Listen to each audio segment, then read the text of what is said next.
दिखने में सुंदर नहीं थी, लेकिन अमीर बाप की बेटी सृष्टि पर उसकी माँ जान छिड़कती।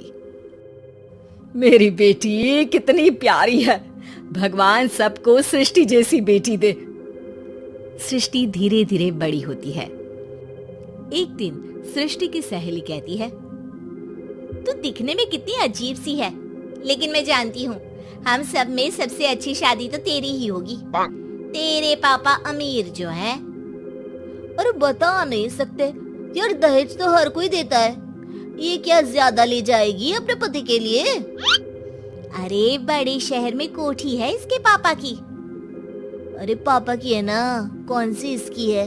इसकी होती तब तो कोई भी लड़का इससे शादी कर लेता। अरे पापा की मतलब पापा की है तो मेरी ही है ना? किसने कहा? अब तेरी तो तब होगी ना जब तेरा भाई ना हो। वैसे भी शादी के बाद सारी प्रॉपर्टी भाई के नाम होती है। सृष्टि समझ जाती है कि उसे किसी भी हालत में माँ बाप की सारी प्रॉपर्टी को अपने नाम करना है, लेकिन कैसे? एक दिन सृष्टि का भाई शीनू कहता है, बहन क्या कर रही है? तुझसे एक बात करनी है। अरे हाँ करना, मैं तो तेरी बहन हूँ। बहन मेरी लाइफ में ना एक लड़की है, बहुत अच्छी है। मैं सोच रहा हूँ माँ और पापा से बात करूँ शादी के लिए। सृष्टि को समझ में आ जाता है कि भाई की शादी होते ही भाभी उसे एक दिन भी घर में बर्दाश्त नहीं करेगी। क्या बात है भाई, बताना कौन है वो? यार वो बहुत अच्छी लड़की है, पढ़ी लिखी है, मेरे साथ जॉब भी करती है। बस एक प्रॉब्लम है। हाँ प्रॉब्लम? क्या प्रॉब्लम है भाई? यार वो शादीशुदा है, लेकिन उसके पति ने उसे सिर्फ इसलिए छोड़ दिया क्योंकि उसके माँ बाप दहेज नहीं दे पाए। सृष्टि ये सुनकर न जाने क्यों खुश हो जाती है। अरे भाई तो क्या हुआ, लड़की तुझे तो पसंद है ना? शीनू को लगता है कि बहन उसे समझ रही है।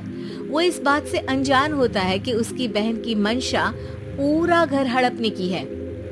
सृष्टि अपनी माँ से कहती है, मम्मी मुझे तो बहुत चिंता है। पता है शीनू क्या कर रहा है? अरे क्या कर रहा है?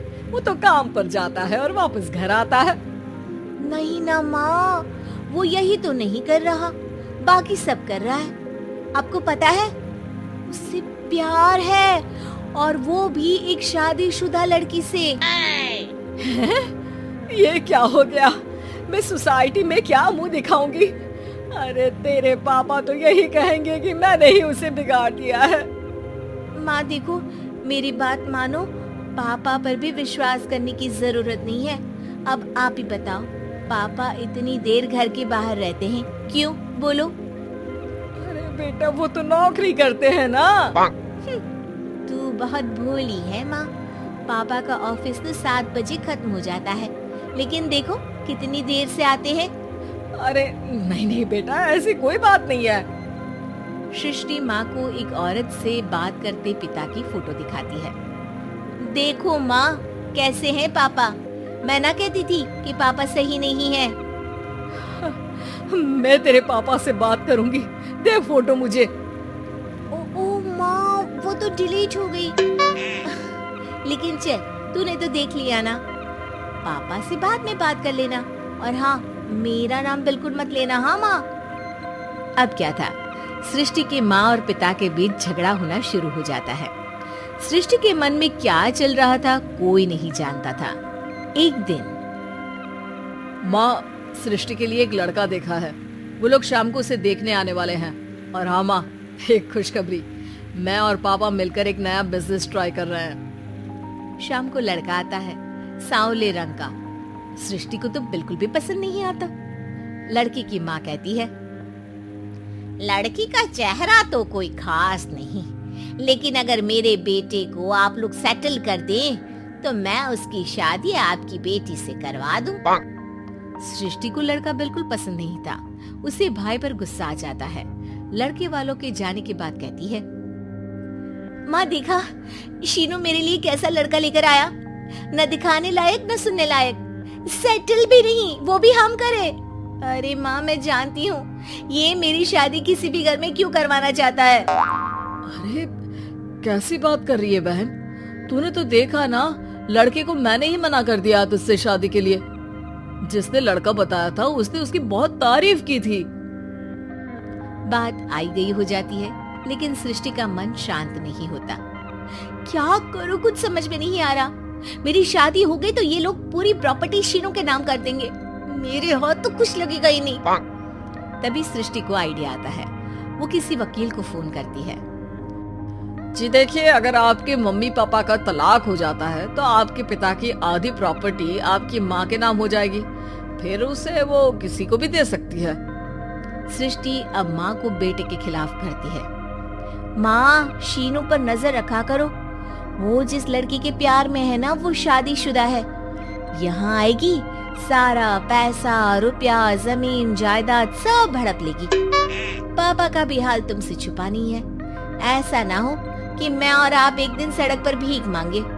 हे भगवान, मैं तो जीते जी मर जाऊंगी अगर ऐसा हो गया तो। ऐसा हो गया नहीं माँ, ऐसा ही होगा। अभी समय है, आगे का सोच लो। मैं तो कहती हूँ पापा से आधी प्रॉपर्टी लेकर अलग हो जाओ। पापा की आधी प्रॉपर्टी भी हम लोगों को अगर मिल जाती है ना तो अगले 7 जन्म सफल समझो। बेचारी माँ बेटी के कहने पर पति से तलाक लेकर अलग हो जाती है। सृष्टि अब पैसों से गाड़ी और अपने दूसरे महंगे शौक पूरे करने लगी। उसके दोस्त भी उसके पैसे इस्तेमाल करते। सृष्टि, कल तुम कहाँ थी? मैं सारा दिन घर पर अकेली थी। तो मैं क्या करूं? मैंने ठेका तो नहीं लिया है ना तुम्हें संभालने का।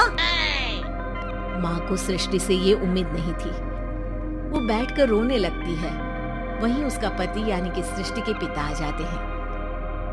मैं जानता था कि तुम्हारा यही हाल होगा, तो आपने मुझे रोका क्यों नहीं?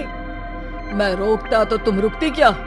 सृष्टि के कहने पर तुमने मुझ पर, अपने बेटे पर शक किया, लेकिन तुम ये भूल गई कि कैसे हम दोनों ने मिलकर जीवन में इतना सब खड़ा किया। माँ पति के गले लग जाती है। मुझे माफ कर दीजिए, मैंने आपकी कमाई का एक बड़ा हिस्सा गवा दिया। कोई बात नहीं, तुम साथ हो तो मैं ऐसी 7 प्रॉपर्टी खड़ी कर दूंगा।